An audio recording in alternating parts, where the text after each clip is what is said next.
देखते हैं exercise 1.1 set का क्वेश्चन नंबर 1 जो है ये क्या बोल रहा है, which of the following are sets, justify your answer. मतलब क्या कि इसमें जो है which of the following sets, इसमें पहचानना है, आइडेंटिफाई करना है कि क्वेश्चन में सेट कौन सा है, और अगर सेट है भी तो क्यों है, आपको जस्टिफाई करना है आपके आंसर को। समझ रहे बात को? तो देखेंगे फर्स्ट क्वेश्चन क्या है, the collection of all the months of year beginning with the letter J. मतलब ऐसे कितने मंथ्स हैं जो स्टार्ट होते हैं लेटर जे से।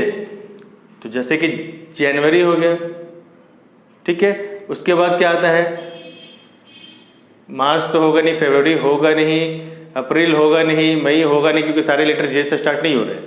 मई के बाद फिर आता है जून, जून होता है क्योंकि जे से स्टार्ट हो रहा है। जुलाई, जुलाई भी क्या है, जे से स्टार्ट हो रहा है, ठीक है। उसके बाद अगस्त, सितंबर, अक्टूबर, नवंबर, दिसंबर तक क्या है, कोई भी जे से स्टार्ट नहीं हो रहे हैं, ठीक है। तो लेटर जे से स्टार्ट होने वाले सिर्फ जो सेट्स बनेंगे वो कितने बनेंगे, सिर्फ 3 एलिमेंट्स ही होंगे।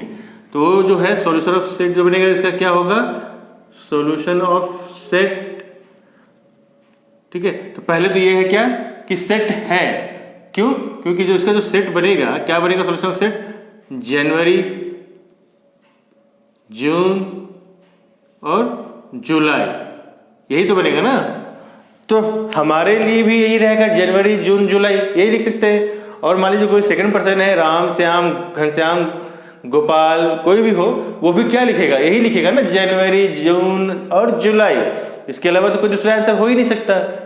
समझ रहे बात को? तो ये क्या होगा, ये वैरी नहीं कर रहा है, जो ये कलेक्शन ऑफ जो सेट है ये क्या हो रहा है, वैरी नहीं हो रहा है। मतलब कलेक्शन ऑफ जो सेट है ये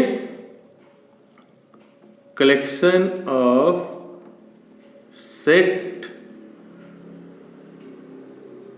does not vary person to person.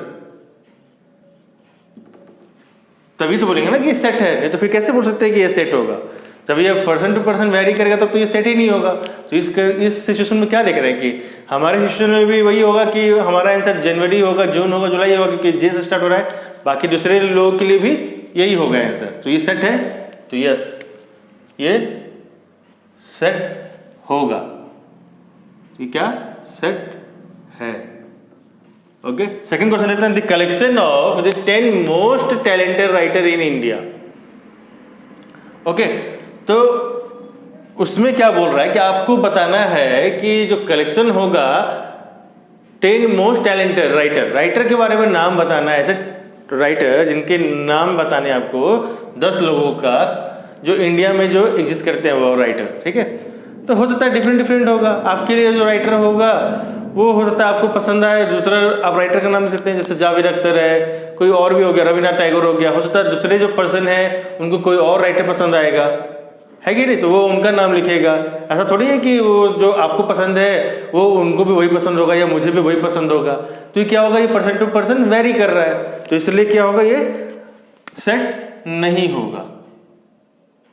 तो ये नॉट ए सेट, ये सेट नहीं होगा क्योंकि ये डिफर कर रहा है पर्सन टू पर्सन।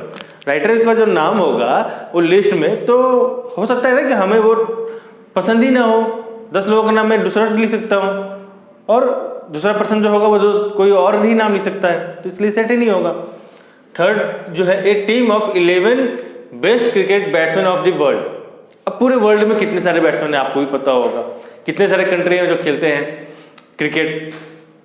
इंडिया हो गया, पाकिस्तान हो गया, ऑस्ट्रेलिया हो गया, साउथ अफ्रीका हो गया, सब बहुत सारे हैं। उसमें कितने सारे बैट्समैन, हर एक का 11-11 प्लेयर भी अगर उठाए सभी का, तो कितने सारे प्लेयर हो गए। अब उसमें थोड़ी ऐसा है कि जो मुझे प्लेयर जो पसंद होगा वो आपको भी पसंद होगा। हो सकता है मुझे सचिन तेंदुलकर पसंद हो सकता है आपको धोनी पसंद होगा, है कि नहीं। हो सकता है कि मुझे बॉलर में पसंद होगा अजित अगरकर, हो सकता है आपको पसंद हो इरफान पठान, कोई भी हो सकता है ना। या फिर गिलेस्पी मुझे पसंद है तो हो सकता है कि आपको मेघराज पसंद होगा। तो ये क्या होगा, पर्सन टू पर्सन डिफर कर रहा है, तो इसलिए क्या होगा, ये it is not a set. ये भी क्या होगा, नॉट ए सेट, ये भी सेट नहीं होगा। फिर क्या पूछ रहा है कि the collection of all boys in your class.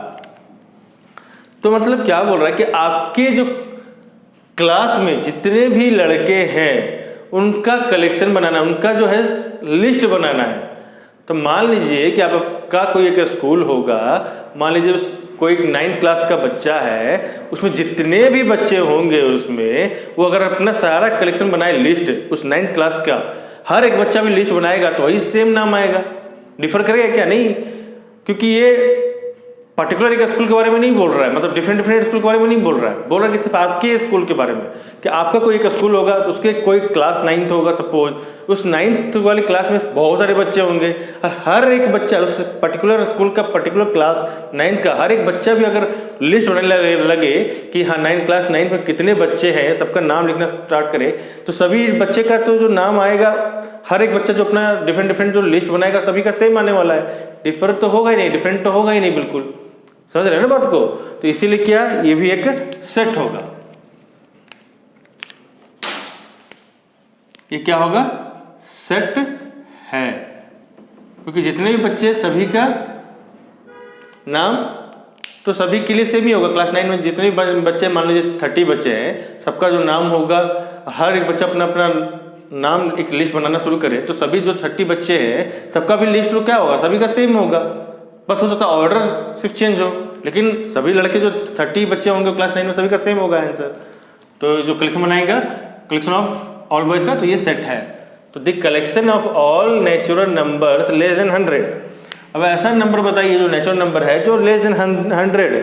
तो नेचुरल नंबर बोले तो 1 2 3 4 5 6 7, 100 से जितने भी नंबर होंगे अप टू 99 उस सभी के लिए सेम ही होने वाला है। मैं भी लिखूंगा तो वही लिखूंगा अप टू 199, मतलब लेस देन 100 बोल रहा था, मतलब 99, 1 से लेकर 99 तक मैं भी लिखने जा रहा हूँ आंसर, वही होगा कलेक्शन ऑफ सेट 1 to 99। मान लीजिए राम भी बना रहा है तो भी 1 to 99 ही लिखने वाला है उसका आंसर, कलेक्शन ऑफ जो सेट बनेगा वो भी वही होगा। ठीक है, थर्ड बच्चा है वो भी वही लिखेगा आंसर 1 to 99 लेस देन 100 मतलब। तो इसमें भी क्या है, ये भी it is a set, set है ये, इट इज ए सेट, क्योंकि इसका जो कलेक्शन ऑफ सेट बनेगा सभी के लिए सेम ही होने वाला है। A collection of novels written by the writer Munshi Premchand. देखिए यहाँ पे क्या है, समझने वाली बात है कि बता रहा है कि ऐसा कितने भी नॉवेल्स हैं, कलेक्शन ऑफ नॉवेल्स, ठीक है, ऐसा नॉवेल्स का कलेक्शन बताना है जो लिखा गया किस राइटर के थ्रू? मुंशी प्रेमचंद के through.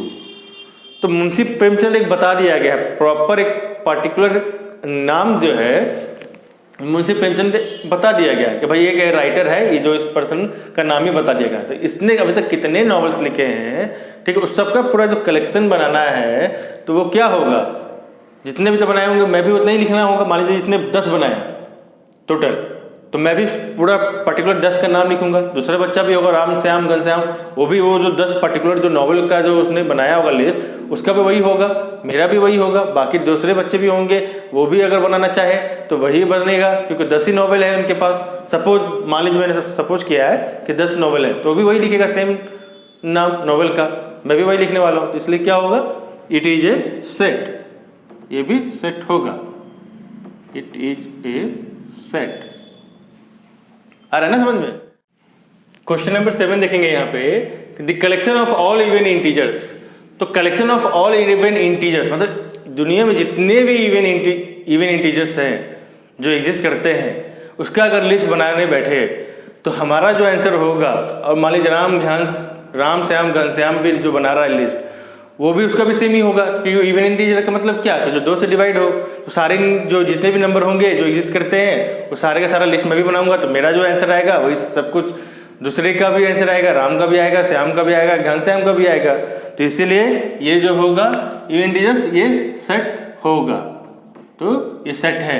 The collection of questions in this chapter मतलब क्या, जो अभी आप चैप्टर पढ़ रहे हो सेट, इसमें जितने भी सारे क्वेश्चन दिए गए हैं बुक में मान लीजिए, ठीक है, तो जो भी पढ़ रहे हैं collection of questions in this chapter, तो हमारे पास जो बुक में जो क्वेश्चन दिया गया है सेट्स के लिए, ठीक है, और बाकी सभी लोगों के पास भी जो दिया गया है क्वेश्चंस, जैसे आप लोग भी देख रहे हैं वीडियो, तो मान लीजिए कि ये सब जो क्वेश्चन देख रहे हैं बनाने के लिए जो बता रहा हूँ, तो आपके लिए भी यही सेम क्वेश्चन होगा, है ना। आपके बुक में जो क्वेश्चन दिए गए होंगे, the collection of question in this chapter, जो सेट से रिलेटेड, मान लीजिए एनसीईआरटी फॉलो कर रहे हैं, ठीक है, तो क्या होगा कि दूसरे के पास भी क्या होगा, बुक एनसीईआरटी का ही होगा, उनके पास भी एनसीईआरटी बुक ही होगा। तो सारे एनसीईआरटी के बुक के अंदर जितने भी सारे क्वेश्चंस हैं वो क्या सेम ही होंगे ना सबके पास, चाहे वो मेरे पास रहने दीजिए चाहे दूसरे लोगों के पास रहने दीजिए। बुक के अंदर जितने भी क्वेश्चन हैं एनसीईआरटी बुक के अंदर, क्वेश्चन जो अवेलेबल है सेट के, तो वो क्या होंगे, सभी के पास सेम ही आने वाले हैं। तो इसलिए क्या होगा, ये सेट है a collection of most dangerous animals of the world. अब ये पूछ रहा है कि भाई कलेक्शन बताइए जिससे आपको पता ऐसा एनिमल्स जिससे आपको बहुत डर लगता हो इस संसार में। तो हो सकता है मे बी ये मुझे हो सकता है कि डर लगता हो बिल्ली से, मान लीजिए राम को डर लगता होगा कुत्तों से, मान लीजिए श्याम है उसको डर लगता होगा शेर से। शेर से तो चलिए सभी को डर लगता है ऑलमोस्ट, उसमें तो कोई है नहीं। मान लीजिए कोई दूसरा है जो क्या बोलते हैं श्याम जो है उसको चूहे से डर लगता हो, है ना। और क्या बोलते हैं, मान लीजिए घनश्याम है तो घनश्याम को समझ लीजिए उसको डर लगता हो छोटे मोटे कीड़े से, जो स्पेक्स से छोटे मोटे जो हैं जो कीड़े रहते हैं वो, तो उसको उससे डर लगता होगा। तो मतलब यहाँ क्या हो रहा है, आप क्या देख रहे हैं यहाँ पे कि जितने भी यहाँ पे जो है परसेंट टू परसेंट क्या हो रहा है, वेरी हो रहा है यहाँ पे सारे के सारे, है ना। तो इसीलिए यहाँ पे क्या होगा, ये भी जो इसका आंसर होगा ये सेट नहीं होगा, क्योंकि यहाँ पे क्या है परसेंट टू पर्सन वेरी हो रहा है, person to person collection is vary, तो ये सेट नहीं होगा, it is not a set. Okay, question number 2 है लेट ए सेट ए, क्या है सेट में 1, 2, 3, 4, 5, 6 insert the appropriate symbol belongs और not belongs in the blank spaces. तो आपका यहाँ पे क्या है ब्लैंक स्पेसेस बोल रहा है, इसमें आपको शो करना है कौन सा बिलोंग कर रहा है ये एलिमेंट इस ए सेट से, और जो नहीं कर रहा होगा उसे नॉट बिलोंग के फॉर्म में दिखाना होगा, रिप्रेजेंट करना होगा। तो चलिए देखते हैं, चेक करते हैं 5 जो है इस ए सेट में है क्या, है यहाँ पे देखिए 5 है यहाँ पे, तो ये क्या हो जाएगा बिलोंग करता है, तो इसलिए हम यहाँ पे क्या करेंगे बिलोंग करेंगे। 8 बोल रहा है 8 ए सेट में है क्या, कहीं भी नहीं है 8 ए सेट में, तो क्या करेंगे ये बिलोंग नहीं करता है, तो ऐसा सिंबल देंगे, इसे कट मारेंगे इस बिलोंग पे। फिर क्या है 0 ए सेट में है क्या, नहीं है, तो ये भी क्या होगा बिलोंग नहीं करता है। 4 है क्या, हाँ है 4, तो बिलोंग करता है। 2 है क्या इस ए सेट में, है 2, देखिए है यहाँ पे 2 है तो यहाँ पे बिलोंग करता है। 10 है क्या इस सेट में, नहीं है 10, तो क्या होगा यहाँ पे बिलोंग नहीं करता है, तो कट लगा दीजिए यहाँ पे, तो बिलोंग नहीं करता है। ओके, अब आता है next question 3rd, write the following sets in roster form. मतलब क्या कि जो फॉलोइंग सेट्स जो है, मतलब देख रहे हैं आप कि आपको सेट बिल्डर फॉर्म में दिया हुआ है, तो आप इसका रोस्टर फॉर्म में यहाँ पे इसको डिफाइन कीजिए। तो रोस्टर फॉर्म में कैसे लिखेंगे इसे, तो यहाँ पे कीजिए a इक्वल टू और ब्रैकेट कर्ली ब्रैकेट ओपन करना पड़ेगा, क्योंकि रोस्टर फॉर्म के लिए कर्ली ब्रैकेट चाहिए।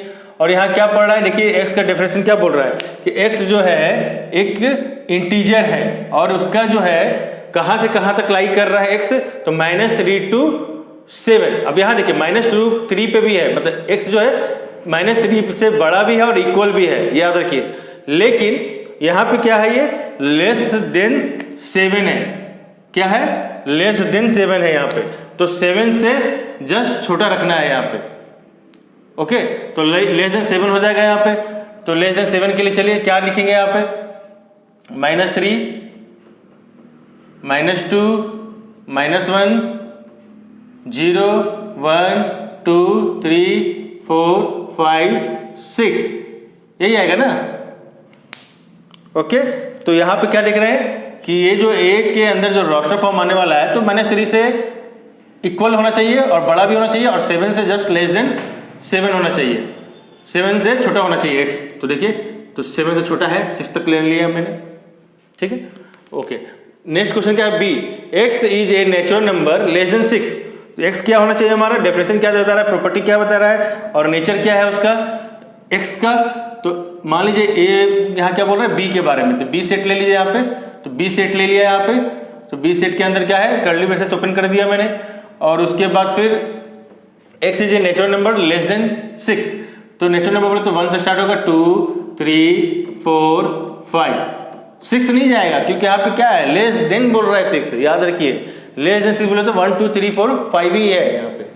ओके, इसका रोस्टर फॉर्म C के लिए बनाया गया है, तो C के लिए क्या क्वेश्चन बोल रहा है कि x is a 2 digit natural number, x क्या है, 2 डिजिट का नंबर है, याद रखिए 2 डिजिट का नंबर है और नेचुरल नंबर भी है, याद रखिए नेचुरल नंबर भी बोल रहा है, such that the sum of its digit is 8, तो जो 2 नंबर है x का उसको अगर हम आपस में ऐड करेंगे तो क्या रिजल्ट देना चाहिए, वो 8 देना चाहिए। ओके, तो ऐसा कौन कौन सा 2 नंबर आएगा x का ले सकते हैं कि जिसको ऐड करने पे हमें 8 आ जाए। तो आइए देखते हैं यहाँ पे, अगर मान लीजिए यहाँ पे C है तो C के लिए क्या दे देंगे, यहाँ पे सपोज 1 है 7 है तो 1 + 7 करेंगे तो 8 आ जाएगा, 2 + 2 और 6 ले सकते हैं यहाँ पे, क्यों, क्योंकि 2 + 6 करेंगे तो भी 8 आने वाला है, 3, 5 लेंगे, 3 5 लेंगे तो ये भी 2 डिजिट है यहाँ पे, तो 3 + 5 करेंगे तो भी 8 आने वाला है ना। तो अब इसके बाद क्या ले सकते हैं, नेक्स्ट नंबर 6 2 ले सकते हैं क्योंकि 6 + 2 करेंगे तो 8 आ जाएगा।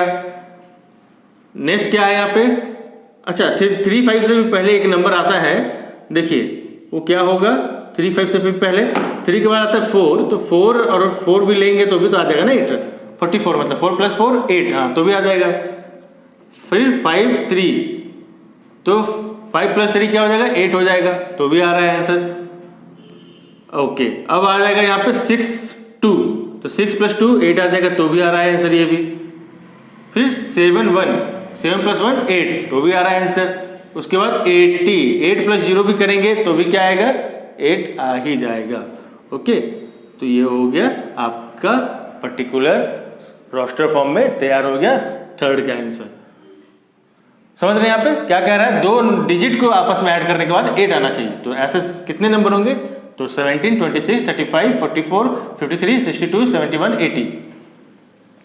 फिर नेक्स्ट क्वेश्चन देखिए, D क्या बोल रहा है यहाँ पे कि D जो x है वो क्या है, प्राइम नंबर है, विच इज डिविजन ऑफ 60, मतलब ऐसे नंबर बताने हैं जो 60 को डिवाइड कर सकता है, याद रखिए, और वो प्राइम ही नंबर होना चाहिए, यहाँ पे इंडिकेट कर रहा है 2, तो प्राइम नंबर वाले कैसे कितने हो सकते हैं, तो मान लीजिए यहाँ पे क्या है, D ले लिया गया है एक सेट, तो यहाँ पे चलिए तो D के लिए भी रोस्टर फॉर्म हम निकाल सकते हैं यहाँ पे D का, तो D = क्या हो जाएगा, प्राइम नंबर तो 1 हो जाएगा क्योंकि 1 भी क्या कर सकता है, 60 को डिवाइड कर सकता है, ठीक है, 2 भी कर सकता है 60 को डिवाइड, लेकिन 2 क्या प्राइम नंबर है, हाँ है, तो ले लेंगे यहाँ पे।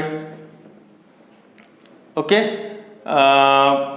3 है क्या, 3 भी है, तो 3 भी क्या प्राइम नंबर है, 3 भी करेगा डिवाइड इसको तो हो जाएगा, हाँ हो जाएगा। ओके, और प्राइम नंबर भी है। उसके बाद नेक्स्ट 4 से भी डिवाइड होगा क्या, चेक कीजिए, तो 4 से करेंगे डिवाइड तो 15 टाइम्स में हो जाएगा, है ना, तो क्या हो जाएगा, तो लेकिन ये 4 क्या हो जाएगा, लेकिन 4 प्राइम नंबर नहीं है हमारा, तो 4 नहीं लेंगे, फिर क्या हो जाएगा 5 हमारा प्राइम नंबर है, 5 से भी करेंगे तो ये डिवाइड हो जाएगा। उसके बाद जो भी नंबर लेंगे तो वो क्या होगा, प्राइम नहीं होगा। उसके बाद आप चेक करके देखिए, 5 के अगला 6 क्या है, डिवाइड करेगा, लेकिन 6 क्या है, प्राइम नंबर नहीं है हमारा, 7 से तो हो ही नहीं सकता, 8 से हो ही नहीं, होगा ही नहीं, 9 से भी नहीं होगा, 10 से होगा, लेकिन 10 क्या है, प्राइम नंबर नहीं है। फिर 11 से नहीं हो सकता, 12 से होगा, लेकिन 12 क्या है, आपका प्राइम नंबर नहीं है। 13 से भी नहीं होगा, 14 से होगा क्या, हाँ नहीं होगा 14 से भी। 15 से होगा क्या, नहीं होगा, यहाँ पे 15 से हो सकता है क्या, हाँ 15 से होगा, लेकिन क्या 15 क्या प्राइम नंबर है क्या, नहीं है। ओके, तो इसलिए क्या होगा, सिर्फ 5 तक ही आएगा इसका आंसर, तो इसलिए यहाँ पे क्या आएगा आप, ठीक है। और यहाँ पे क्या लिख सकते हैं आप, डी को 2 3 5 इसका आंसर आ जाएगा, क्योंकि देखिए 1 हम इसलिए नहीं लेंगे इस सेट के अंदर क्योंकि 1 तो हर नंबर को ही डिवाइड कर सकता है, तो प्राइम नंबर में नहीं आएगा वो, समझ रहे हैं ना बात को। क्योंकि अगर हम कोई सा भी नंबर ले लेंगे तो वो क्या करेगा, हर एक के लिए वो प्राइम नंबर बन जाता है 1, सारे डिजिट के लिए, जितना भी नंबर हो, दुनिया का जितना भी नंबर हो, अगर उसको चेक करें 1 से, तो सारे नंबर को क्या कर सकता है, वो डिवाइड कर देगा। और जबकि 1 क्या है, प्राइम नंबर है, खुद से ही डिवाइड होता है, और कोई नंबर को डिवाइड नहीं कर सकता है। लेकिन हम 1 क्या करेंगे, इंक्लूड नहीं करना चाहिए, नहीं करेंगे, तो क्या करेंगे 2 3 5 ही ले लेंगे, क्या दिक्कत है। अगर आप ऐसे भी लिख सकते तो भी लिखिए, अगर ऐसा लिखना है तो भी वैसे भी लिख सकते हैं।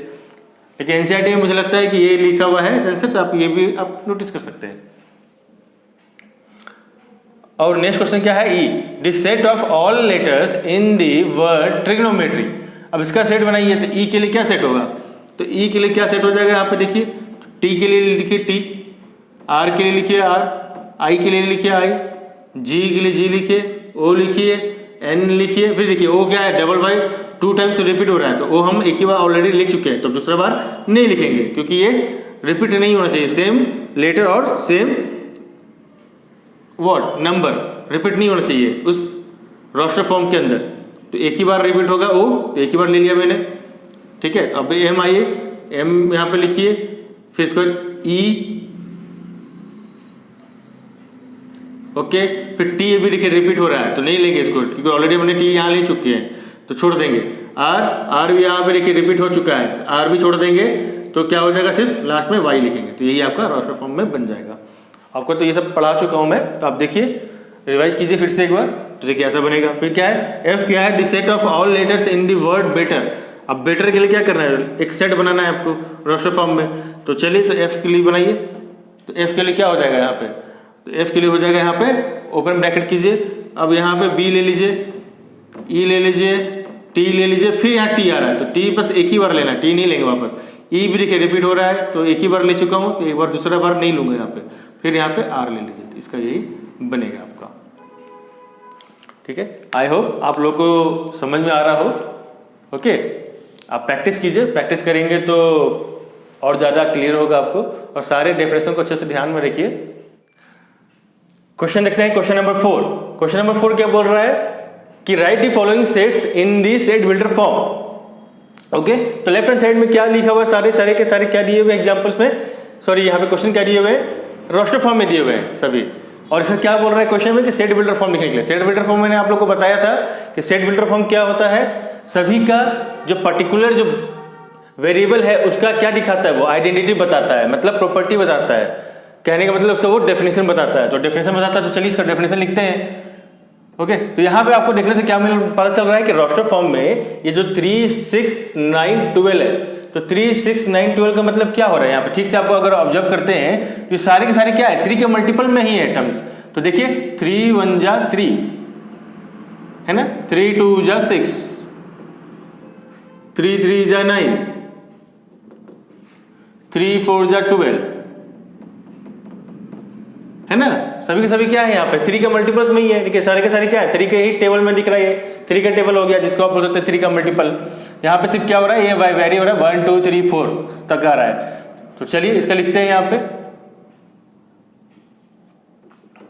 x इक्वल टू क्या हो जाएगा हमारा 3n हो जाएगा, क्यों, क्योंकि 3 का इंटू n, तो 3 का मल्टीपल है तो n क्या होगा, वेरी करेगा, कहां से कहां तक, 1 to 4 तक, ठीक है। तो वेयर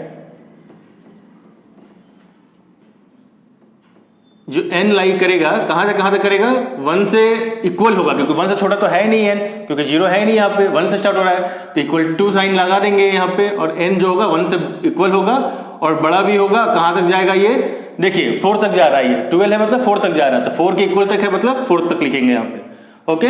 और यहाँ पे ये भी लिख सकते हैं क्या कि n जो है सभी के सभी क्या है, 1 2 3 4, जो n है वो कैसा है, वो सभी क्या है, नेचुरल नंबर है, ओके। तो ये भी लिखिए। चलिए नेक्स्ट क्वेश्चन क्या दिखा रहा है यहाँ पे, 2 4 8 16 32। तो जो सेकंड क्वेश्चन है इसमें भी देखने से क्या पता चल रहा है, ये तो चलिए फर्स्ट क्वेश्चन था 3 का मल्टीपल था, सेकंड क्वेश्चन में क्या देख रहे हैं, ये जो है 2 है, फिर 4 है, 8 है, 16 है, 32 है। समझ में आ रहा है किसका टेबल में दिखता है ये, हाँ ये आ रहा है आपका, ये देखिए 2 का पावर आ रहा है, ये 2 1 जा 2, 2 2 जा 4, 2 3 जा 2 का पावर जो है 2 3 नहीं सॉरी 2 का पावर जो 3 है वो क्या होगा, 8 होगा। 2 का पावर अगर 4 डालेंगे तो क्या आएगा, 16 आएगा। 2 का पावर 5 करेंगे तो 32 आएगा। अब चेक कर लीजिए 2 का पावर 32 आता है या नहीं, मल्टीप्लाई करके देखिए 2 को 5 टाइम्स करेंगे तो 32 आने वाला है, ओके। अब बोलेंगे सर ये सब कैसे आपने लिख दिया, पहचान लिया डायरेक्टली यहाँ से देख के, तो ये सभी चीज़ें क्या है, आपको प्रैक्टिस के ऊपर है।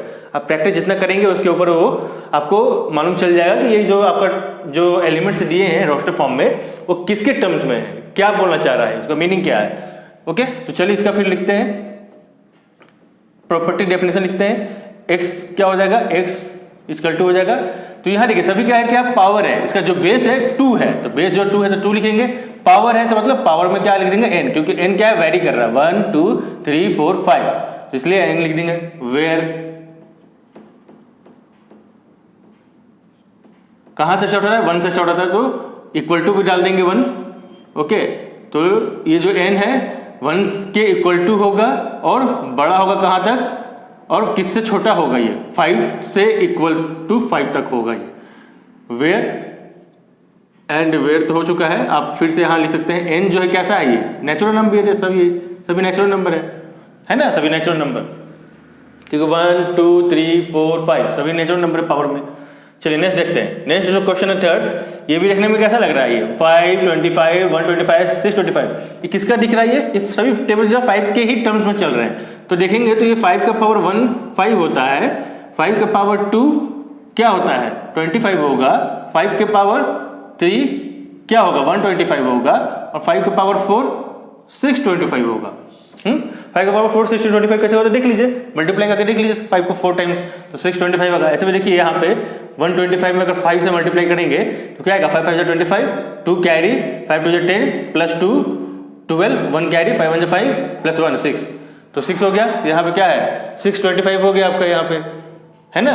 तो इसीलिए क्या हो गया, ये सभी के सभी क्या हो गए, आपका जो डेफिनेशन है वो x इक्वल टू क्या होगा 5 के जो बेस है सबकी। इस बार देखिए यहाँ पे क्या था, पिछले क्वेश्चन में जो बेस था 2 था, यहाँ पे बेस क्या है 5 है, तो 5 बेस ले लिया, पावर सिर्फ चेंज हो रहा है, तो कहाँ है n ले लेंगे 5, क्योंकि n जो है क्या है वेरी कर रहा है। तो चलिए, तो इसका वेयर कहाँ से कहाँ तक वेरी करेगा, n जो है 1 से बड़ा या इक्वल होगा, और कहाँ से कहाँ तक होगा, ये 4 तक ही जाएगा आपका, ठीक है। तो इसीलिए यहाँ पे और क्या लिख सकते हैं कि n जो है नेचुरल नंबर है, क्योंकि कोई भी फ्रैक्शन में नहीं है, डेसिमल में नहीं है, पावर सभी क्या है इंटीजर फॉर्म में है, नेचुरल फॉर्म में ही है। चलिए अभी क्या है यहाँ पे नेक्स्ट नंबर जो क्वेश्चन है वो क्या है 2 4 6 और डॉट डॉट डॉट, मतलब इन्फिनिटी जा रहा है आगे, वो हमें पता ही नहीं है कि आगे कहाँ तक जाने वाला है ना। तो इसीलिए क्या करेंगे यहाँ पे, तो चलिए देखिए 2 है, फिर 2 2 4 है, 2 3 6 है, मतलब ये 2 का मल्टीपल है, क्या है ये 2 का मल्टीपल है, 2 1 2 2 2 4 2 3 6 और 2 4 8, लेकिन हमें पता ही नहीं है कहाँ तक जाना है, तो इसलिए क्या करेंगे इन्फिनिटी तक जा रहा है। तो चलिए सर कैसे लिखेंगे, देखिए डेफिनेशन इसका x हो जाएगा, x इक्वल टू क्या हो जाएगा 2 का मल्टीपल है, तो चलिए तो 2 इंटू एन, 2 से मल्टीप्लाई कर दिया n, तो n कहाँ तक जा रहा है, तो चलिए देखते हैं। तो अब इसका हम बता ही नहीं पाएंगे कि कहाँ तक जाने वाला है इसका। तो जितने भी यहाँ पे देख रहे हैं ना आप एक चीज कि सारे के सारे क्या है 1 2 3 सारे के सारे नेचुरल नंबर है। तो नेचुरल नंबर तो भैया तो आप एक काम कीजिए, आपको जो मन में आता है सभी रख लीजिए इसके अंदर, दुनिया के जो भी नेचुरल नंबर है आपके पास सभी को अगर आप इससे मल्टीप्लाई करेंगे तो आपको रिजल्ट दे देगा, क्योंकि इन्फिनिटी तक जा रहा है तो हमें पता नहीं है। तो चलिए तो आप इसको एग्जैक्टली क्या कर सकते हैं, यहाँ पे लिख सकते हैं वेयर, बस क्या करेंगे कि जो n है वो आप कैसे बोल सकते हैं, n जो है सिर्फ आपका नेचुरल नंबर है, बाकी आप रखते चलिए जहाँ तक रखना है आपको, है ना। n का वैल्यू चेंज कीजिए और आपको रिजल्ट वहाँ पे मिल जाएगा। अगर 1 रखते हैं तो 2 1 जा 2 2 2 जा 4 2 3 जा 6, है ना। तो चलिए आप रखते चलिए इसको आराम से, यहाँ पे कोई दिक्कत नहीं है, ये आपको बन गया फॉर्म में। नेक्स्ट क्या है 1 4 9 100, यही है ना क्वेश्चन में। तो देखिए अब यहाँ पे क्या बोल रहा है कि 1 है, फिर 4 है, फिर 9 है, तो मतलब ये 1 का स्क्वायर आ गया, 1 2 का स्क्वायर क्या आ रहा है 2 का स्क्वायर 4, फिर 3 का स्क्वायर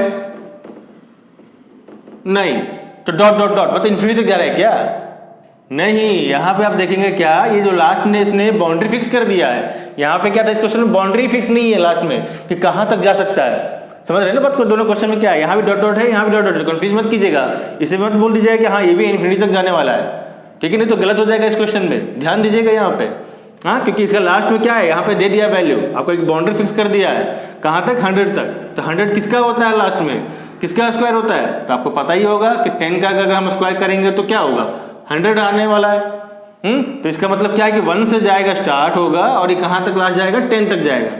ओके, तो ये तो चीज़ हम देख रहे हैं कि ये सभी का जो है स्क्वायर हो रहा है, जितने भी नीचे नंबर आ रहे हैं सभी का स्क्वायर हो रहा है।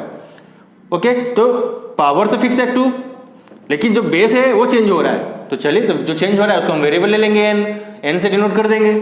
तो चलिए एक्स इक्वल टू क्या कर देंगे, एन का पावर स्क्वायर, क्योंकि जो 2 है स्क्वायर सभी में हो रहा है।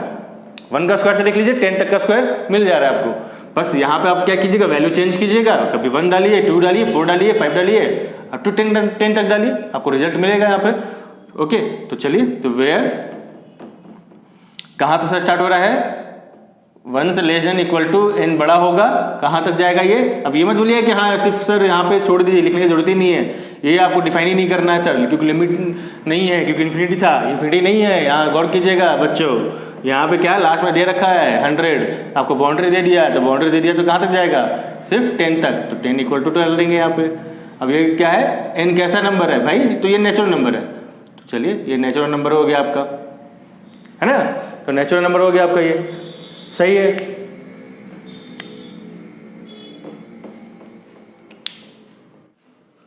क्वेश्चन नंबर 5 है, list all the elements of the following sets. मतलब ये जो लिस्ट दिया हुआ है, फॉलोइंग सेट्स दिया हुआ है आपको, किस फॉर्म में ये दिख रहा है आपको बच्चों, सेट बिल्डर फॉर्म में। तो मतलब इसका क्या लिखना पड़ेगा हमें, यस अब आप बता सकते हो आराम से, इतना कॉन्फिडेंस आ चुका होगा आपको कि इसका रोस्टर फॉर्म आप आराम से लिख सकते हैं। किस फॉर्म में लिखना है, रोस्टर फॉर्म में लिखना है, टैबुलर फॉर्म में लिखना है। यस, यही एक्सपेक्ट कर रहा था मैं आपसे, क्या आप बताएंगे क्या कि ये कौन से फॉर्म में लिखना है, रोस्टर फॉर्म में लिखना है बच्चों, ठीक है। तो चलिए, तो स्टार्ट करते हैं फर्स्ट का ए में क्या बोल रहा है क्वेश्चन कि ए एक्स जो है वो कैसा डेफिनेशन बता रहा है, कैसा नेचर है उसका, एक्स का ऑड नेचुरल नंबर है। पहले तो ये क्या है, नेचुरल है, नेचुरल बोले तो सिर्फ क्या आएगा वहां पे, पॉजिटिव इंटीजर आने वाला है। उसके बाद उसने और बताया है नेचर, 2 तरह का नेचर है, वो कैसा करता है, 2 तरह का नेचर रखा है वो, एक तो नेचुरल नंबर रखा है, दूसरा ऑड है। ओके, तो ऑड बोले तो चलिए हम लोग लिखते हैं यहाँ पे, ऑड बोले तो क्या बोलते हैं रोस्टर फॉर्म में, कैसे लिखते हैं ऑड फॉर्म में, पहला क्या आएगा, ऑड 1 आएगा, फिर क्या आएगा 3 आएगा, फिर 5 आएगा। ऑड नंबर क्या, जो 2 से डिविजिबल ना हो, वही होता है ना ऑड नंबर। तो ऑड हो गया, 5 हो गया, फिर क्या होगा 7 होगा। लेकिन कहाँ तक लिखे सर, इसमें तो कुछ बता ही नहीं रहा है, इसमें सेट बिल्डर फॉर्म में कुछ लिमिटेड बाउंड्री फिक्स ही नहीं किया इसमें, तो कहाँ से लिखेंगे। अरे तो भैया कोई बात नहीं, नहीं दिया है तो छोड़ देगा, कहाँ तक लिख देगा इसको, सिर्फ इन्फिनिटी तक जाने वाला है। ये कहाँ तक जाने वाला है, इन्फिनिटी तक जाने वाला है, तो टेंशन लेने का जरूरत नहीं है। तो ये आपका होगा एन नंबर तक जाएगा, ये आपका नेचुरल नंबर, समझ रहे बात को। चलिए फिर आप आइए यहाँ पे, बी क्वेश्चन क्या बोल रहा है कि एक्स इज एन इंटीजर।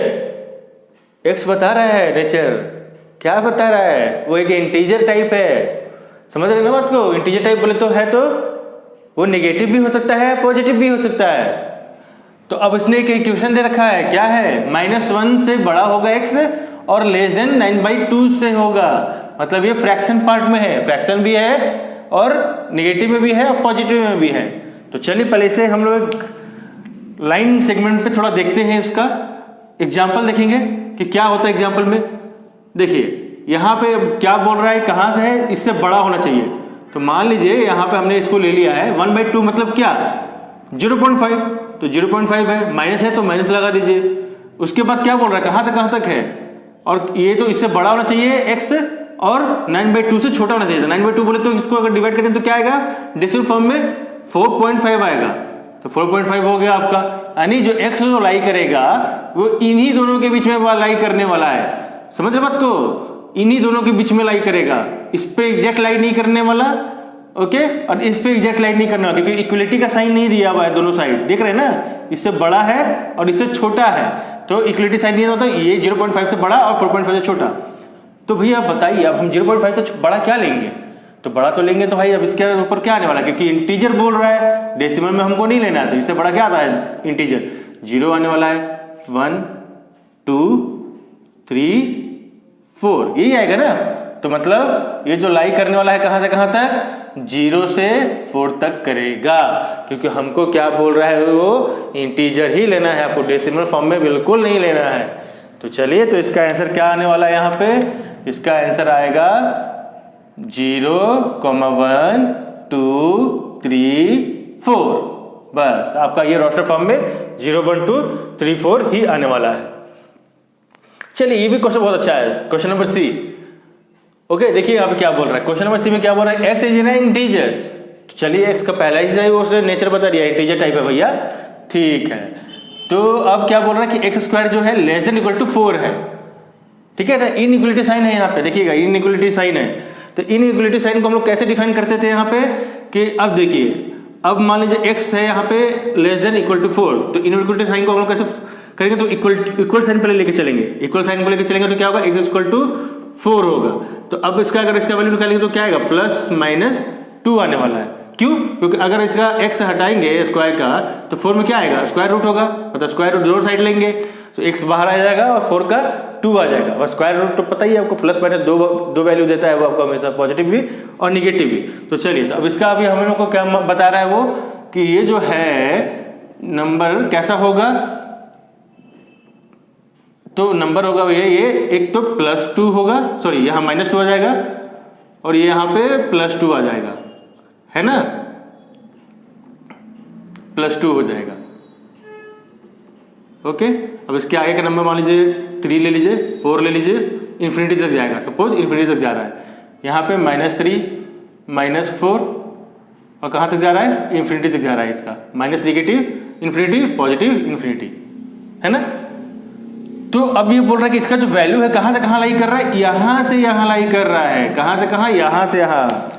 तो अब देखिए ये कितने टुकड़ों में बट गया है भैया, ये 2-3 टुकड़ों में बट गए हैं। एक तो इसका वैल्यू जो है एक यहाँ से यहाँ और एक यहाँ से यहाँ, राइट साइड जाएगा, एक लेफ्ट साइड जाएगा और एक बीच का पार्ट है ना। क्योंकि क्या बोल रहा है यहाँ पे, लेस देन भी है। ये तो जो हमने वैल्यू निकाला था इक्वल साइन पे निकाला था, इक्वल साइन में लेके चला था हमने। इक्वल साइन पे क्या था वैल्यू, -2 से 2। लेकिन भैया ये तो बोल रहा है ना कि लेस देन भी हो सकता है, हो सकता है। तो चलिए भैया, तो अब हम लेस देन वाला जो वैल्यू है माइनस नेगेटिव का वो लेके देखते हैं। -2 से पहले क्या है, -3 है। -3 का स्क्वायर जब हम करते हैं और लेस देन 4 इक्वल टू है या नहीं चेक करेंगे, तो -3 का स्क्वायर क्या होता है, 9 होगा।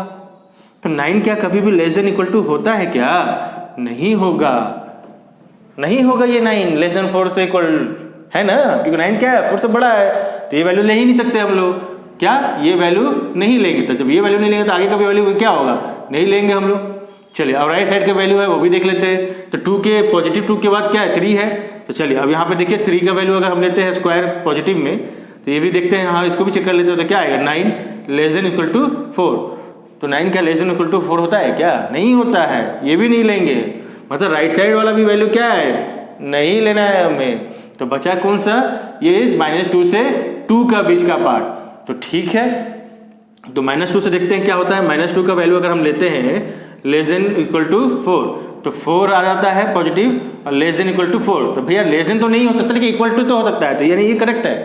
अब इसके अंदर मतलब ये तो करेक्ट है, -2 लेंगे। अब इसके अंदर का वैल्यू और क्या आता है, -1 आता है, फिर 0 आएगा, फिर 1 आएगा। तो देखिए अब -1 का भी लेके देखते हैं, तो क्या होगा, लेस देन इक्वल टू 4। तो 1 लेस देन इक्वल टू 4, तो 1 क्या है, इक्वल टू 4 के बराबर नहीं है, हाँ ठीक है, लेकिन क्या है, लेस देन तो जरूर है 4 से। तो यानी ये भी हम वैल्यू ले सकते हैं, 2 भी ले सकते हैं, -2 और -1 भी ले सकते हैं। 0 भी लेंगे तो क्या होगा, 0 लेस देन 4 आएगा, तो लेस देन तो ऑब्वियसली बात है, तो 0 भी ले सकते हैं। 1, तो 1 का स्क्वायर देखेंगे लेस देन इक्वल टू 4, तो 1 लेस देन इक्वल टू 4 मतलब 1 लेस देन इक्वल टू 4 आ जाएगा, यहाँ पे आ जाएगा ना। तो क्या हो जाएगा, ये भी ले सकते हैं। 2 लेंगे क्या, तो 2 का देखिए 2 का स्क्वायर क्या हो जाएगा, लेस देन इक्वल टू 4, तो 4 लेस देन इक्वल टू 4, तो 2 भी ले लेंगे क्योंकि इक्वल होता ही है, यानी ये 2 का वैल्यू भी लेंगे। तो इसका जो रोस्टर फॉर्म बनेगा क्या बनेगा भैया, इसका रोस्टर फॉर्म कैसा बनेगा, तो क्या लेना है हमें, -2 लेना है, -1 लेना है, 0 लेना है, 1 लेना है और पॉजिटिव 2 तक लेना है। बस -2 से इधर लेफ्ट साइड का नहीं लेंगे, +2 से राइट साइड का नहीं लेंगे, बस ये बीच का जो वैल्यू है बस वही लेंगे, क्योंकि एग्जिस्ट कैसे कर रहा है आपको मैंने दिखा दिया है, ठीक है ना। तो चलिए, तो ये हो गया आपका इसका किसका, थर्ड का आंसर। अब आइए डी का क्या बोल रहा है, नेक्स्ट क्वेश्चन क्या बोल रहा है, x is a letter in the word of loyal, है ना। तो ये वर्ड दे दिया गया है, इसका बोल रहा है आपको रोस्टर फॉर्म लिखने। तो चलिए आराम से लिख सकते हैं बच्चों यहाँ पे। तो लॉयल है तो लॉयल का पहले एल लिखेंगे, फिर क्या है O है तो O लिखेंगे, फिर Y है तो Y लिखेंगे, फिर क्या है A है तो A लिखेंगे, फिर क्या L है तो L लिखेंगे। क्या लिखेंगे? L नहीं लिखेंगे। क्यों नहीं लिखेंगे? आपको पता ही होगा, क्योंकि ये क्या हो रहा है, रिपीटेड हो रहा है, रिपीटेड। तो जो रिपीटेड होगा तो कभी भी वो हमको लेना ही नहीं है रोस्टर फॉर्म में, सिर्फ वन टाइम्स, मोर देन, अगर वन टाइम्स कोई वैल्यू या एलिमेंट्स या नंबर या लेटर कोई भी रिपीट होता है, हमें सिर्फ एक ही बार लेना है बच्चों। ठीक है, एग्री करते हैं ना इस बात से? ठीक है, तो चलिए, तो इसको क्या करेंगे, बस एल नहीं लिखना है यहाँ पे, बाकी आपका ये बन गया रोस्टर फॉर्म। अब है क्या नेक्स्ट, ई है। तो ई क्या बोल रहा है क्वेश्चन कि x is a month of year not having 31 days. ठीक है, तो मतलब क्या, ऐसा मंथ जिस ईयर में 31 डेज नहीं आता हो। अरे तो भैया ये बताओ कि टोटल मंथ कितने होते हैं एक साल में? कितने होते हैं बच्चों? 12 मंथ होते हैं, 12 महीने होते हैं। अब 12 महीने में हम कैसे मालूम करेंगे भाई कि हम हर एक महीने में हम 31 डेज हम क्या काउंट करते चलेंगे कैलेंडर से? नहीं ना। तो फिर क्या एक शॉर्ट ट्रिक है जो आप लोगों को पता शायद हो सकता है या पता नहीं, चलिए फिर भी मैं बताता हूँ। क्या करना है आपको? कुछ नहीं, ये याद रखिए, ऐसे पंजा मरते हैं ना, पंजा, ये देखिए पंजा। ठीक है, इस पंजे में याद रखिए ये जो ऊंचा भाग है और ये क्या है, गड्ढा, मतलब नीचे का पार्ट गड्ढा हो जाता है, फिर ये ऊंचा पार्ट, गड्ढा पार्ट, फिर ऊंचा पार्ट, गड्ढा पार्ट, फिर ऊंचा पार्ट, है ना। तो देखिए, तो अब इसको क्या करेंगे हम, कभी भी मंथ है ना जनवरी से स्टार्ट करते हैं, तो चलिए जो ऊंचा का पार्ट है जनवरी से स्टार्ट करेंगे। जनवरी, नीचे का पार्ट फरवरी, ऊंचा का पार्ट मार्च, नीचे का पार्ट अप्रैल, फिर मई, फिर जून, फिर जुलाई। अब फिर जुलाई खत्म हो गया यहाँ पे, तो फिर रिपीट करेंगे यहीं से जहां से मैंने जनवरी स्टार्ट किया था। ठीक है, तो अब क्या होगा यहाँ पे, तो क्या लेकर चला था मैंने, जनवरी, फरवरी, मार्च, अप्रैल, मई, जून, जुलाई। अब यहाँ से फिर से रिपीट होगा अगस्त। क्या रिपीट होगा यहाँ से? अगस्त, फिर सितंबर, अक्टूबर, नवंबर, दिसंबर। तो कहने का मतलब क्या, आपको ऐसे काउंट करना है और याद रखना है कि जो ऊंचा का पार्ट है, जो ऊंचा हाई है, वो हमेशा 31 डेज रहता है। क्या रहता है? 31 डेज। और नीचे वाला जो पार्ट रहता है, ये जो नीचे का पार्ट जो दिख रहे होंगे, जो गड्ढा ये, ठीक है, ये हमेशा लेस देन 31 डेज रहता है। वो तो या तो 29 डेज हो सकता है फरवरी का, या तो 30 डेज हो सकता है, लेकिन 31 डेज नहीं रहेगा। ये गड्ढे का पार्ट, ऊंचा का पार्ट जो है सिर्फ क्या रहेगा, 31 डेज। ये आपका एक शॉर्ट ट्रिक है जो आप याद रखिए, तो आराम से इस क्वेश्चन को आप आराम से यहाँ पे सॉल्व कर सकते हैं, सॉरी, इस क्वेश्चन को सॉल्व कर सकते हैं। तो चलिए अब लिखते हैं यहाँ पे इसका रोस्टर फॉर्म। तो रोस्टर फॉर्म क्या होगा, तो मेरे पहले क्या आया हाई पे, जनवरी, तो जनवरी आएगा मेरा। तो ठीक है, तो क्या बोले, जनवरी नहीं लिखने के लिए, जो ऐसा आपको बताना है जो जनवरी ना हो, तो सॉरी, तो जनवरी ना हो तो जनवरी, तो ये तो जनवरी आता है तो नहीं लेंगे। फिर फरवरी आता है जो कि 31 डेज से कम होता है, तो फरवरी ले लेंगे। फिर क्या आता है, मार्च आएगा तो मार्च नहीं लेंगे।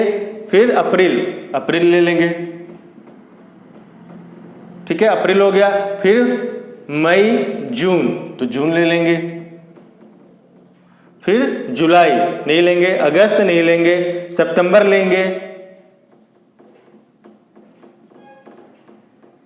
फिर इसके बाद अक्टूबर नहीं लेंगे, नवंबर लेंगे। तो यही आपका रोस्टर फॉर्म कहलाएगा आपका। ठीक है, तो चलिए ये अगर आपने नोट डाउन कर लिया तो मैं इसे थोड़ा रफ कर लेता हूँ क्योंकि जगह नहीं बच रहा है हमें। तो अभी लास्ट क्वेश्चन है, इसे देख लेते हैं। आप पॉज करके वीडियो को थोड़ा नोट डाउन कर लें, इस सब चीज़ों को, काफ़ी मदद मिलेगी आपको क्वेश्चन सॉल्व करने के लिए और समझने के लिए।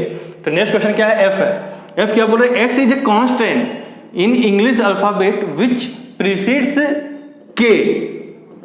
देख रहे हैं ना यहाँ पे, मतलब कांस्टेंट टर्म जो है इंग्लिश का अल्फाबेट, वो बताना है जो के से पीछे तक का जो कांस्टेंट टर्म जो होगा, जो लेटर होगा, वो आपको बताना है यहाँ पे। तो चलिए तो पहले लिखते हैं क्या, यहाँ पे लिखेंगे पहले क्या, A B C D E F G H I J K तक लिखना है। क्वेश्चन क्या बोल रहा है कि के का पीछे का नंबर तक लेना है। तो मतलब क्या कि हमें लेना है सिर्फ यहाँ से लेके सिर्फ यहाँ तक का नंबर लेना है, सॉरी नंबर नहीं, लेटर लेना है, के पीछे तक का जितने भी लेटर है सिर्फ वही कंसीडर करना है हमें। अब इसमें क्या बोल रहा है ये कि हमें बताना है कांस्टेंट टर्म कौन सा होता है, कांस्टेंट टर्म, वोवेल नहीं बताना है, कांस्टेंट बताना है, याद रखिए। तो चलिए, तो कांस्टेंट कौन सा होगा, ए तो वोवेल होता है तो चलिए छोड़ देंगे, बी कांस्टेंट हो जाएगा। तो चलिए आराम से यहाँ पे लिखिए, बी क्या हो जाएगा हमारा रोस्टर फॉर्म में, बी हो जाएगा, फिर सी भी हो जाएगा, डी भी हो जाएगा, ई नहीं होगा क्योंकि वोवेल होता है, फिर एफ हो जाएगा कांस्टेंट, फिर जी भी हो जाएगा, फिर एच भी हो जाएगा, आई क्या होता है वोवेल हो जाएगा, छोड़ देंगे, फिर जे हो जाएगा। तो यही आपका क्या होगा, वो रोस्टर फॉर्म हो जाएगा। ठीक है, क्वेश्चन नंबर 6 है, देखते हैं यहाँ पे, match each of the set on the left in the roster form with the same set on the right described in set builder form. भाई अच्छा है क्वेश्चन, आपको दोनों ही दे दिया है, सेट बिल्डर फॉर्म भी दे दिया है, रोस्टर फॉर्म भी दे दिया है। अब क्या करने बोल रहा है, कुछ भी नहीं, बस चुटकी वाला काम है, मैच कीजिए देख के। अब तो आप इसमें एक्सपर्ट हो चुके हैं ना एक्सपर्ट, बस कीजिए इसको आराम से, देखिए कैसे बनेगा आराम से, बहुत ईजी है। ये रोस्टर फॉर्म हो गया लेफ्ट साइड में, सेट बिल्डर फॉर्म हो गया राइट साइड में, आराम से ईजी कर सकते हैं आप। तो हमने क्या बताया था आपको, कभी भी जब रोस्टर फॉर्म और सेट बिल्डर फॉर्म दिया रहे तो कभी भी हम क्या करेंगे, सेट बिल्डर फॉर्म को पढ़ेंगे पहले, उसको देख के उसका मीनिंग समझ के ही रोस्टर फॉर्म में देखेंगे कि हमें इसका कौन सा एलिमेंट कहाँ जाकर मैच कर रहा है। कभी भी रोस्टर फॉर्म को देख के कभी भी सेट बिल्डर फॉर्म ना बनाए, समझ में आ रहा है। अगर जो दोनों दिया हुआ है तो आपको इजी हो जाएगा यहाँ से करने, समझ रहे हैं ना बात को। तो चलिए, सेट बिल्डर फॉर्म में फर्स्ट क्वेश्चन क्या है, यहाँ पे देखते हैं राइट हैंड साइड में, a x is a prime number and a division of a 6। मतलब x कैसा है, दोनों से बता रहा है इसका, एक तो प्राइम नंबर है और दूसरा क्या है, 6 का डिविजन होना चाहिए। तो भाई 6 का डिविजन क्या क्या होता है आपको पता ही होगा। 6 का डिविजन बोलो तो क्या भाई, 6 का डिविजन बोलो तो क्या, 6 को कौन कौन नंबर डिवाइड कर सकता है, चलिए एलसीएम निकालिए, 2 1 2, 2 से करेगा डिवाइड इसको, 2 3 6, 3 1 3। तो यही दो नंबर है ना जो इसको डिवाइड करेगा, 1 तो लेना ही नहीं है प्राइम नंबर, मैं आपको पहले ही बताया था, क्योंकि 1 से तो हर नंबर ही डिविजिबल हो जाता है। ठीक है ना, अगर प्राइम नंबर बोलते तो कभी नहीं लेना है इसको, क्योंकि प्राइम नंबर क्या है, हर के लिए वो 1 सबके लिए कॉमन हो जाता है वो, है ना। तो इसलिए क्या करेंगे, सिर्फ 2 और 3 ले लेंगे। तो इसके लिए क्या बनेगा आंसर, यहाँ पे क्या बनता है, 2 3। चलिए ढूंढिए कहाँ पे है, हाँ यहाँ है ना, छुपा बैठा है लेफ्ट हैंड साइड में, देखिए पकड़िए उसको अच्छे से, 2 3 को। चलिए ये तो फर्स्ट हो गया क्वेश्चन। सेकंड क्वेश्चन देखिए, x is an odd number है भैया, ये तो ऑड नंबर बता रहे बच्चे, पहला। फिर दूसरा क्या बोल रहा है, लेस देन 10 होना चाहिए। तो चलिए, तो फिर क्या है, ये ऑड नंबर है x, तो s जो है ऑड नंबर है लेकिन लेस देन 10 होना चाहिए। तो लेस देन 10 से कितने नंबर ऐसे हैं जो ऑड होते हैं, तो ऑड होने के लिए आपको बताया था 2 से डिविजिबल नहीं होता, वैसा ही नंबर वो ऑड कहलाता है। तो 1 3, जो नंबर 2 से डिविजिबल ना हो वही ऑड कहलाएगा। तो 1 3 5 7 और 9, बस 10 से तो यही जाएगा। अब देखिए कहाँ पे है, हाँ देखिए यहाँ छुपा बैठा है, कान पकड़ के खींचिए इसको, चलिए खींच के निकाल दिए इसको यहाँ से, है ना। 1 3 5 7 9, यहाँ भी 1 3 5 7 9 आ रहा है इसका आंसर। तो चलिए मैच कर दीजिए। नेक्स्ट क्वेश्चन क्या है, x is a natural number and division of 6। X कैसा है नेचर उसका, एक्स है नेचुरल नंबर, नेचुरल बोले तो सिर्फ पॉजिटिव इंटीजर समझने का है इसको, है ना, सिर्फ पॉजिटिव ही इंटीजर समझना है इसको, नेचुरल नंबर। और क्या बोल रहा है वो, डिविजन ऑफ 6 है भैया, 6 को डिवाइड करता हो तो सभी पॉजिटिव नंबर देखिए यहाँ पे, ये प्राइम नहीं बोल रहा है, पॉजिटिव इंटीजर लेने बोल रहा है सिर्फ। तो 1 3 1 2 3 भी आ सकता है इसका आंसर। क्या आएगा इसका आंसर, थर्ड वाले का हमको बोल रहा है जो डिविजन ऑफ 6 है, तो 1 2 3, क्योंकि हमने ऑलरेडी यहाँ निकाल के रखा हुआ था पहले भी, ठीक है, हमने प्राइम नंबर में 1 नहीं लिया था, लेकिन यहाँ क्या बोल रहा है, नेचुरल नंबर है, हाँ, और जो इसका डिविजिबल हो मतलब डिविजिबल कर सकता हो, तो 1 3 1 2 यही लेना। तो 1 2 3 देखिए कहाँ है, 1 2 3 1 2 3, और 6 भी तो है इसका, है ना, 6 भी तो करता है डिवाइड इसको, है कि नहीं। 1 2 3 6 भी डिवाइड करता हो, 6 1 6 होता है। तो चलिए, तो अब इस पर ढूंढिए कहाँ पे है इसका, ये आ जाएगा आपको, सॉरी यहाँ से कर रहे हैं ना हम लोग मैच, तो यहाँ पे मिलाएंगे इसे, हो गया। और बच्चा ये क्वेश्चन क्या है, x is a letter of word mathematics, तो भैया यहाँ देख के हमको मालूम चल जा रहा है कि ये मैथ्स लिखा हुआ है ना, देख के मालूम चल रहा है। बस इसको मिला दीजिए यहाँ से, लेकिन एक बार कंफर्म कर लीजिए कि कोई भी जो लेटर है रिपीट ना हो रहा हो। तो कोई भी लेटर यहाँ पे रिपीट नहीं दिख रहा है मेरे को। तो हो गया ये क्वेश्चन डन, गुड।